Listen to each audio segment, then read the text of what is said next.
दोस्तों, आज मैं फिर आपसे मुखातिब हो रहा हूँ। बिहार के इलेक्शन ख़त्म हो चुके हैं, बंगाल के इलेक्शन सर पर हैं और लगता है जैसे 3-4 महीने में बंगाल में इलेक्शन हो जाएंगे। जो ख़ास बात थी वो ये है कि हैदराबाद में म्यूनसिपल इलेक्शंस हो रहे हैं और हैदराबाद के म्यूनसिपल इलेक्शंस ऐसे हो रहे हैं जैसे अमेरिका में राष्ट्रपति के चुनाव हो रहे हों। तो अगर आप देखें तो बहुत बड़े बड़े नेता यानी सिटिंग चीफ मिनिस्टर्स, एक बड़ी पार्टी के राष्ट्रीय अध्यक्ष और बहुत सारे मंत्रीगण वहाँ पहुँच रहे हैं, कैंपेन कर रहे हैं। खैर सब कर सकते हैं कैंपेन, उसमें कोई परेशानी की बात नहीं है। लेकिन बताने लायक बात यह है कि आखिर हैदराबाद के म्यूनसिपैलिटी इलेक्शन में ऐसा क्या हुआ कि इतनी बड़ी बड़ी हस्तियों की ज़रूरत पड़ रही है। तो थोड़ा सा इसका बैकग्राउंड समझना ज़रूरी है। हैदराबाद में असदुद्दीन ओवैसी की पार्टी की कोई से है, ये कितने लोग जानते हैं, या उनकी पार्टी के कितने काउंसिलर्स थे, कॉरपोरेटर्स थे, ये कितने लोग जानते हैं इस देश में। और कौन मेयर है वहाँ पर, ये कितने लोग जानते हैं, किस पार्टी का है, कौन जानता है। लेकिन अब कम से कम पूरा देश ये जान गया है कि हैदराबाद में म्यूनसिपैलिटी के चुनाव हो रहे हैं जिसमें एक तरफ असदुद्दीन ओवैसी हैं और दूसरी तरफ एक बड़ी पार्टी है। तो अगर अब इसको आप बंगाल के चुनाव के संदर्भ में देखें तो ये बड़ा और भी आकर्षण पैदा करता है और भी समझ में आने वाली बात हो जाती है। वो ये कि बंगाल में असदुद्दीन ओवैसी की कोई से नहीं है, ना उनकी पार्टी की। अभी कुछ दिन पहले उनकी पार्टी के बहुत सारे लोग ममता बनर्जी की पार्टी में जाकर के शामिल हो गए। तो कहने का मकसद यह है कि बंगाल में उनका कोई से नहीं है। बंगाल में उनका से नहीं है इसलिए क्योंकि लोग उनको जानते नहीं हैं।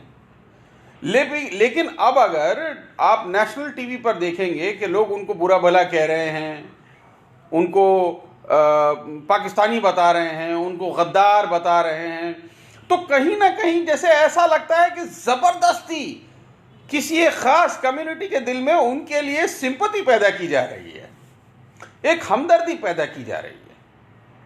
तो इस हमदर्दी से क्या फ़ायदा होगा, हैदराबाद में क्या होगा मैं नहीं जानता, कितना होगा ये भी मुझे नहीं मालूम, मगर बंगाल में एक माहौल बनाया जा रहा है कि अगर असदुद्दीन ओवैसी बंगाल आए तो पहले से उनको एक प्लेटफॉर्म मिल जाए जहां लोग उनको पहचाने, लोग उनको जाने, लोग उनकी पार्टी का सिंबल पहचाने। अब उससे होगा ये कि बंगाल में आज की डेट में जो एक माइनॉरिटी हो या मेजॉरिटी कहिए, सारे लोग लगभग ममता बनर्जी की सरकार पर विश्वास रखते हैं, उनकी पार्टी का समर्थन करते हैं, इसीलिए बंगाल में उनकी सरकार है। अब अगर ऐसा कुछ हो जाए कि कोई एक ऐसा लीडर खड़ा हो जाए जिसकी पार्टी जो है वो कुछ वोट काटना शुरू कर दे किसी एक खास कम्युनिटी की, तो यानी पूरी 295 सीटों में से मेरा ख्याल है लगभग 150 सीटें ऐसी हैं जहां पर उस कम्युनिटी का प्रभाव है। तो अगर उन सीटों पर वो अपने लोगों को, अपने नुमाइंदों को खड़ा कर देंगे तो मुझे लगता है कहीं ना कहीं अब मैं साजिश नहीं कहूंगा इसको, लेकिन कहीं ना कहीं ऐसा जरूर होगा कि कुछ मासूम लोग जो बहुत जल्दी किसी को भी अपना मसीहा मान लेते हैं, अपना लीडर चुन लेते हैं, अपना लीडर समझ लेते हैं, वो शायद 2-4% ही क्यों ना हो लेकिन शायद असदुद्दीन ओवैसी को भी वोट करेंगे।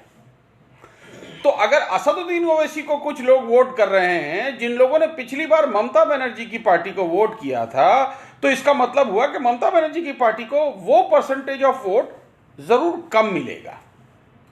तो इससे बहुत सारी सीटों पर हो सकता है कि उनको नुकसान हो। तो कहने का मकसद यह है कि आप चीजों को खुद से समझिए, किसी तीसरे चौथे की जरूरत नहीं है, ना मेजॉरिटी को और ना माइनॉरिटी को, कि आपको समझाया जाए, आपको चम्मच से खिलाया जाए कि ये क्या हो रहा है। बंगाल के लोग बखूबी बहुत अच्छी तरह से जानते हैं कि धर्म के नाम पर, चाहे वो मेजॉरिटी हो या माइनॉरिटी हो, उन्होंने कभी भी वोट नहीं किया है।